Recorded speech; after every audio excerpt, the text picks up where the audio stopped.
मेरा नाम प्रणव नायक है और मैं मर्चेंट नेवी में काम करता हूँ। मेरा सवाल ये है कि अकॉर्डिंग टू कुरान ये कहा जाता है कि जब कयामत का दिन आएगा तो उस वक्त अल्लाह जब सबको फिर से उठाएंगे तो कहा जाएगा कि अपनी कब्रों से उठो। तो हम हिंदुओं का क्या होगा, क्योंकि हमारी तो कोई कब्र नहीं होती। भाई साहब का सवाल है कि वो कहते हैं कि क़यामत के दिन जब अल्लाह ताला वापस से हमें दूसरी जिंदगी देंगे तो कहेंगे अपने कब्रों से उठो। हिंदू भाई साहब पूछे कि हिंदू लोग तो कब्र में दफनाए नहीं जाते, हिंदू बच्चे दफनाए जाते ना। हिंदू बच्चे, हिंदू मजहब में छोटा बच्चा है उसको जलाया नहीं जाता, उसको दफनाया जाता है। फिर भी कई मुसलमान हैं जो डूब के मरते हैं, जो जल के मरते हैं, उनको भी दफनाया नहीं जाता है, जिनकी हमें मिलती नहीं। ये जब अल्लाह ताला कहेंगे कि फिर से हम जिंदगी देंगे, जरूर नहीं कि आप कब्र में से ले आ जाएंगे। जो भी इंसान मर चुका है उसके नई जिंदगी दी जाएंगे। कुरान मजीद में अल्लाह ताला फरमाता है कि अल्लाह उसमें जान डालेंगे, फिर मौत देंगे, फिर से जान डालेंगे। तो अल्लाह जान डालेंगे, चाहे वो कब्र में है, चाहे जलाया गया है, चाहे डूब गया है, जो भी हालत में है अल्लाह उस इंसान में फिर से जान डालेंगी। और अल्लाह ताला को जान डालना बहुत आसान है, चाहे आप दफनाए गए हैं या चाहे जला दिए गए। अल्लाह ताला फरमाते जब गैर मुस्लिम के एतराज करते अल्लाह से और अल्लाह से पूछते हैं कि जब आप दफनाए जाएंगे और क़यामत के रोज जब इंसान उठाए जाएंगे तो अल्लाह ताला उनको हड्डियां को कैसे जोड़ेगा। जैसे आप पूछ रहे ना, अल्लाह ताला जो कब्र में उनको उठाएंगे, हम कब्र तो नहीं गए। तो लोग पूछते हैं, कुरान मजीद में इसका जिक्र है, सूरह क़याम में सूरह नंबर 75 आयत नंबर 3-4 में, कि अल्लाह ताला हड्डियां को कैसे जोड़ेगा। तो अल्लाह ताला फरमाते अल्लाह हड्डियां को ही नहीं जोड़ सकता है, आपके उंगलियों के पोर पोर को जोड़ सकता है। उंगलियों के पोर पोर।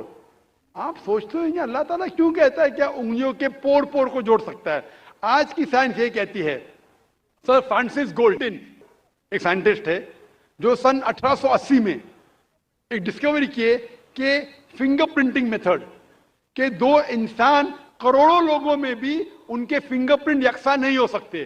तो अल्लाह ताला फरमाते हड्डियों को तो छोड़ो, मैं आपके उंगलियों के पोर पोर को इकट्ठा कर सकता हूं और हू बहू वैसे पैदा कर सकता हूं। तो अल्लाह के लिए फिर से जान डालना बहुत आसान है, चाहे वो इंसान दफनाया गया है या जलाया दिया गया है या डूब के मरा है। अल्लाह को फिर से जान डालने में, चाहे वो मुसलमान मरा या हिंदू मरा या ईसाई मरा, अल्लाह को जान डालने में बहुत आसान है, कुन फयकुन। और फिर से हमें नई जिंदगी दी जाएंगी और फिर हिसाब किताब किया जाएगा। और हिसाब किताब में अगर आप अल्लाह के अहकामात पे अमल किए तो इंशाअल्लाह आप जन्नत में जाएंगे, इस दुनिया के इम्तिहान में सफलता पाएंगे। लेकिन अगर उनके अहकामात पे आपने नहीं चले, उनके मुताबिक नई जिंदगी बसर करे, तो आप इस जिंदगी में सफलता नहीं पाएंगे। Hope the answer the question. Number 3 से मैं कोई गैर मुस्लिम भाई हूँ। बैक्सन जॉर्ज और मैं स्टूडेंट है। सर एक्चुअली ये रिलीजन होना ही नहीं चाहिए मेरे ख्याल से। तो या तो बहुत सारा वॉर होता है, आपने बोला ब्रदरहुड होता है, तो एक्चुअली ये रिलीजन नहीं रहेगा तो ये ब्रदरहुड डेफिनेटली रहेगा, ह्यूमैनिटी रहेगा, नहीं तो वॉर भी नहीं रहेगा। तो रिलीजन होना ही नहीं चाहिए कॉन्सेप्ट। रिलीजन क्यों होता है, क्या आप हेल्प करेंगे उसके लिए? भाई साहब का सवाल है कि रिलीजन होना ही नहीं चाहिए, ये मजहब होना ही नहीं चाहिए। ये मजहब की वजह से वॉर होता है, झगड़ा होता है। आप कहते भाईचारा बढ़ता है, वॉर होता है। सिर्फ ह्यूमैनिटी होना चाहिए। भाई साहब नाम के बैक्सन जॉर्ज। कौन से माइक्रोफोन पे हाथ ऊपर करेंगे? जॉर्ज बोलिए सर। पीछे वाले माइक्रोफोन। जॉर्ज भाई साहब से पूछूंगा, ये कहते कि मजहब होने की वजह से लड़ाई हो रही। भाई साहब क्या मैं आपसे लड़ रहा हूं? भाई साहब नहीं क्या मैं आपसे झगड़ रहा हूं? हाँ क्या नहीं? नहीं सर। आप समझते मैं मजहबी हूं? हाँ सर। हूं ना? तो मैं क्या आपसे लड़ रहा हूं? जो सही मजहब को जानता है, सच्चा मुसलमान है, वो आम तौर पे झगड़ा नहीं करेगा। क्योंकि कुरान मजीद की आयत है, सूरह मायदा की सूरह नंबर 5 आयत नंबर 32 में लिखा है कि अगर कोई भी मुसलमान, चाहे मुस्लिम हो या गैर मुस्लिम हो, अगर किसी का कत्ल करता है, चाहे मुस्लिम या गैर मुस्लिम का, बिना कोई वजह के, कत्ल के बदले कत्ल, या अगर उसने इस जमीन पे if he has caused corruption in the land. इन दो वजह के अलावा अगर कोई इंसान दूसरे इंसान का कत्ल करता है, गोया कि ऐसे है कि सारे इंसानियत का कत्ल कर रहा है। मैं आपको एक मिसाल दूंगा। जब मैंने लेक्चर दिया था टेररिज्म मुस्लिम मोनोपोली, तो अक्सर जैसा हमारा सेशन होता है कि गैर मुस्लिम को पहले चांस दिया जाता है, तो जब मैं कह रहा था इस्लाम के बारे में, इस्लाम की क्या राय है दहशतगर्दी के बारे में, जिहाद के बारे में, तकरीर के दौरान मैं मिसाल दे रहा था कि मुसलमान टेररिस्ट नहीं होते अक्सर, और इस्लाम मजहब टेररिज्म के खिलाफ है, दहशत के खिलाफ है।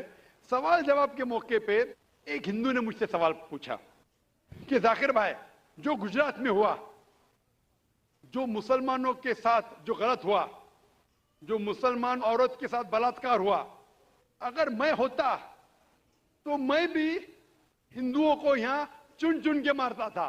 तो जो मुसलमान हिंदू को, अगर ट्रेन ब्लास्ट में कोई हिंदू मरा और मुसलमान ने किया तो मेरे नजदीक सही है। ये हिंदू मुझसे कह रहा है कि मेरा जज्बा भी, अगर कोई मेरी बहन का बलात्कार करे तो मेरा जज्बा भी जागेगा और मैं बंबई में हिंदू का कत्ल करूंगा। कौन कह रहा है? हिंदू मुझसे कह रहा है।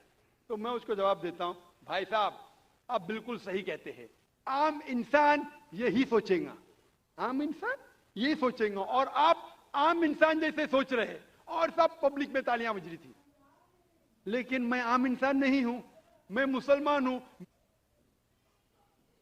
मेरा मजहब, मेरा रब मुझे इजाजत नहीं देता है, अगर कोई हिंदू ने किसी मुसलमान का कत्ल किया है या कोई औरत का बलात्कार किया है, मैं वही मजहब के इंसान बंबई में उसका कत्ल नहीं कर सकता हूं। ये इजाजत ही नहीं है।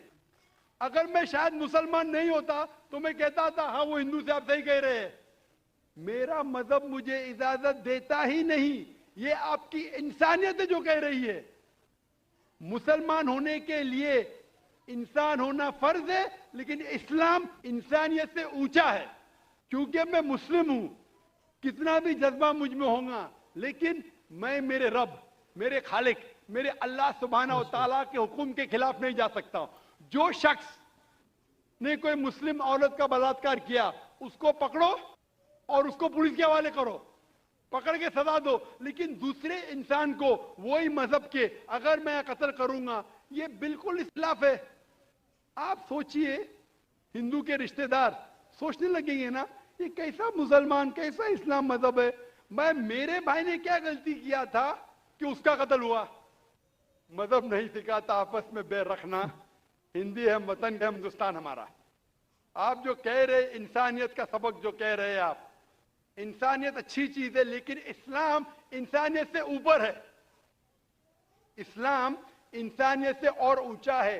और जब आप मजहब सीखेंगे तो कई चीज जो इंसान जज्बे से करता है, जो गलत है, अगर आप सच्चे मजहबी है तो ये गलत नहीं कहेंगे, ये गलत काम कभी भी नहीं कहेंगे।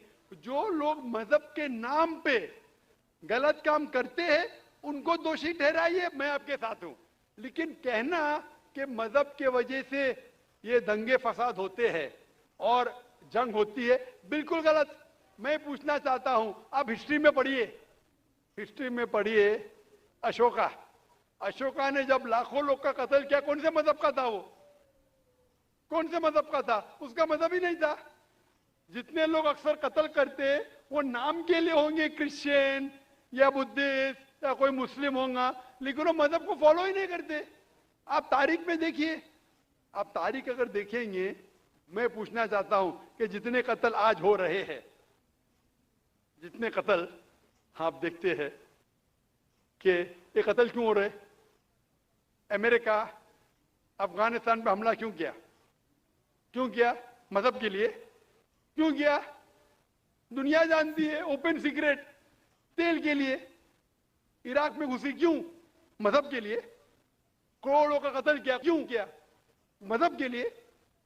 मजहब के नाम पे मुसलमानों को बदनाम किया जा रहा है। ये मजहब ही है। अगर सच्चा मजहब है, सही मजहब है, तो कभी भी नहीं सिखाता कि इंसानों में झगड़ा करना। अगर वो कुछ गलत काम कर रहा है, अगर गलत काम कर रहा है जो शख्स गलती कर रहा है उसे पकड़ो, उसको सजा दो, मैं बिल्कुल उनके साथ हूं। लेकिन आम इंसानों में झगड़ा करना, फसाद पैदा करना इस्लाम कभी भी नहीं सिखाता। ये इस्लामी मजहब है। इसीलिए इस कॉन्फ्रेंस का उन्वान है Islam the solution to humanity, Islam इंसानियत का हल। तो जो भी मुश्किलात इंसानियत में हैं आज की तारीख में, इसका हल सिर्फ इस्लाम में ही मिलेगा।